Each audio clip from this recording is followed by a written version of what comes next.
পরবর্তী সময়ে বৈষম্য ছাত্র আন্দোলন সহ সারা দেশের সহযোদ্ধা ভাইয়েরা আমার পাশে দাঁড়ানোর পর আপনারা দেখতে পেয়েছেন, বাকি ইতিহাস আপনারা জানেন। এবং আমি মনে করি কি কারণে মূলত আমাকে এবং আপনারা দেখতে পেয়েছেন আমার পাশে আমার বোন সুরভি বসে আছে। ওকে কিভাবে আপনারা দেখেছেন যে 17 বছরের মেয়েকে 21 বছর বানিয়ে কিভাবে কত নিকৃষ্টতম অন্যায় করা হয়েছে। আমরা স্পষ্ট বলতে চাই সুরভিকে মুক্ত করা হয়েছে, কিন্তু তার পিছনে যারা এই 17 বছরকে 21 বছর বানিয়েছিল, যারা 50,000কে 50 কোটি বানিয়েছিল, এই কুশলবিদকে বাংলাদেশের জাতির কাছে উন্মোচন করতে হবে। এবং আমরা স্পষ্ট বলতে চাই দ্রুত সময়ের মধ্যে যে ঘাটতির কারণে মূলত এই আস্ফালন দেখানো হয়েছে, এতদিন হয়েছে আমাদের অধ্যাদেশ জারি করা হচ্ছে না।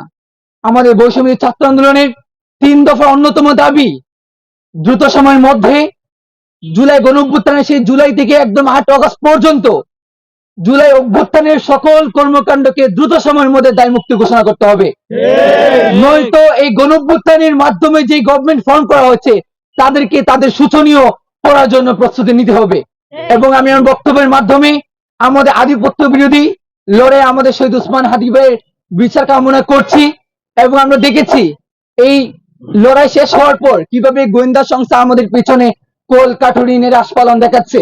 আমি একটা করে স্পষ্ট বলতে চাই, এতদিন হয়ে গেল, 25 দিন হয়ে গেছে ওসমান হাদি ভাইয়ের হত্যার বিচার হয় না। এই দেশ লাশ হজম করতে শিখে গেছে।